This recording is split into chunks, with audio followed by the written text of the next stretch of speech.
Good morning. I'm Harley Schlanger from the LaRouche Organization with your daily video update for October 31st, 2022.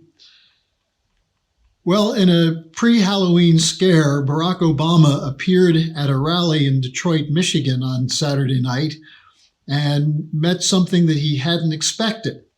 People demanding that he tell the truth.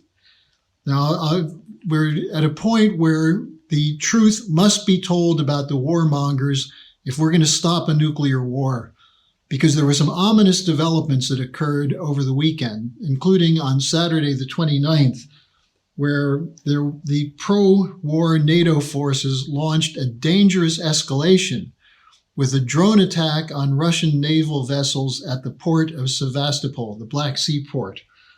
Now, the attack was repelled. The Russians shot down the drones. But this is supposed to be a safety corridor in which vessels carrying grain and foodstuff from Ukraine can pass freely. And this was on an agreement signed by Russia, Ukraine, and the United Nations to guarantee the free passage of the grain given the world food shortages. Now, obviously, Ukraine was behind the attack. But the Russian Defense Ministry provided details of British involvement in this, a British naval unit which they said also was likely involved in the explosions of the North Sea pipelines. Now, Ray McGovern, who's a senior former top Russia analyst at the CIA, said the Russians would not make such a charge as this without evidence. And the Russians are demanding that the evidence be presented before the UN Security Council today or tomorrow.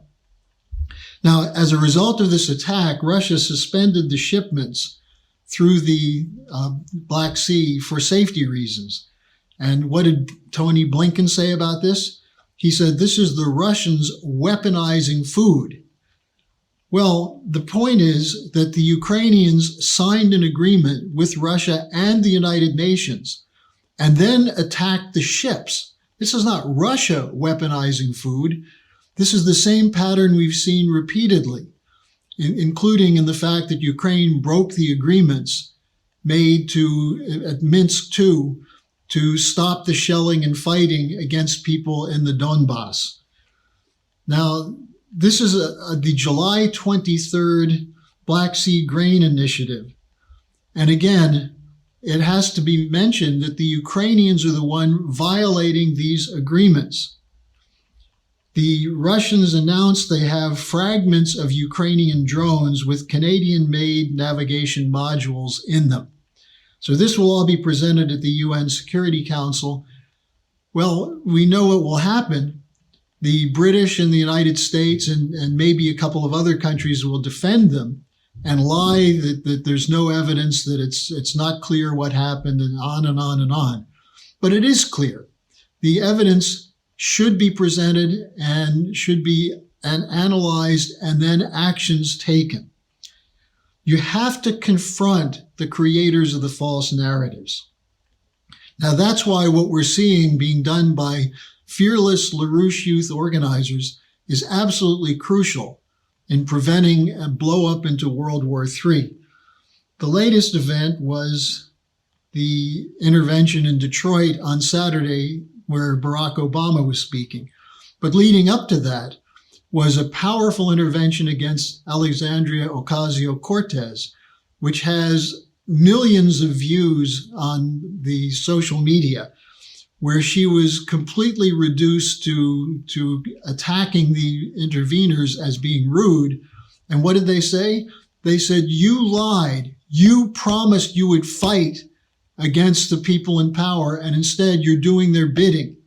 You're voting billions of dollars for Ukraine while you have no money to take care of the people in your district.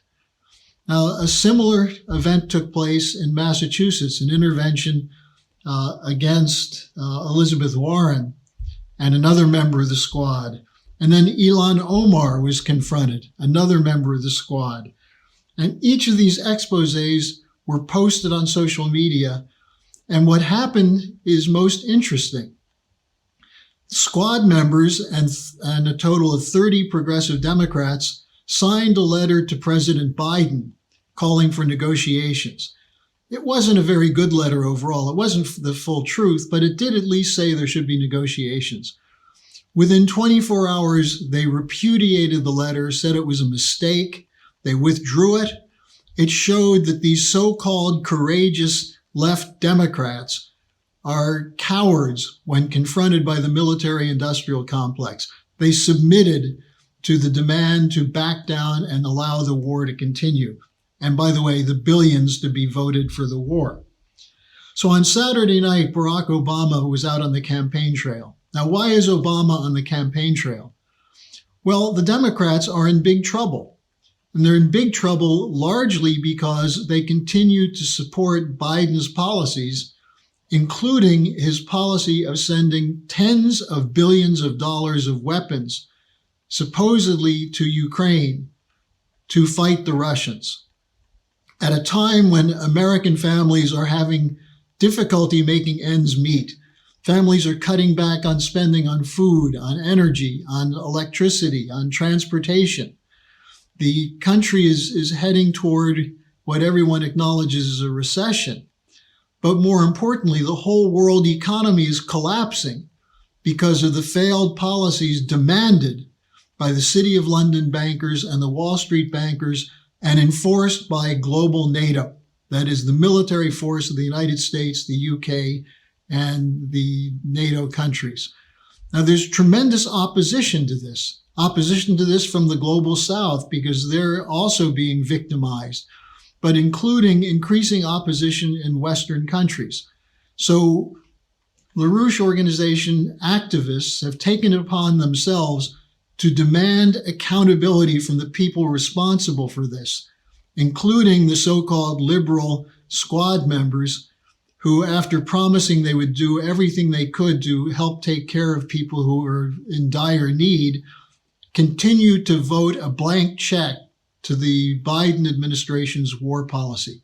And by the way, most Republicans continue to support that, but we're seeing some Republicans break with that narrative, including Representative Paul Gosar, who called for immediate talks for a ceasefire.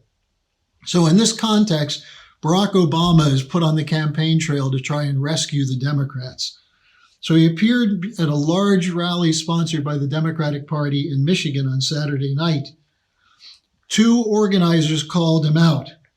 They identified him as the instigator of the Ukraine war because it was his administration, his policy, with Biden as the point man, that carried out the coup in February 2014 that overthrew a democratically elected president in Ukraine and put in power the oligarch Poroshenko and now the poor comedian Zelensky, who is completely committed to continuing this war. And when Zelensky tried to move against it, when he tried to sign an agreement with Russia at the end of March, it was Boris Johnson who was sent there on behalf of NATO to stop him. So two organizers called out Obama. They demanded that he tell the truth about his role with Victoria Nuland in orchestrating the coup in 2014. What was Obama's response? He said, these are hecklers who are promoting conspiracy theories. This is not conspiracy theory. Victoria Nuland herself said the U.S. spent $5 billion to overthrow the Yanukovych government. There's ample evidence that every step of the way, the new government in Ukraine has been supported by the United States and the British, including paying the salaries of government officials, including allowing Ukraine to fall in deeper and deeper debt. And as these weapons are being delivered, this increases the total debt for Ukraine, which will never be paid. The way they're paying it is by carrying out a policy to weaken or bleed Russia dry. Now, so far, hundreds of thousands of people have seen the video of the Obama intervention. We're breaking through the censorship. And when the truth comes out, we'll be able to take the power away from these war hawks who are committing your tax dollars and your future to a war which could become a nuclear war to protect their collapsing financial system. So I'd ask you to join us, share these videos, work with us to make sure that no political official or candidate can get away with silence on this question of the war in Ukraine. You can go to the LaRouche Organization website to see the videos, share them.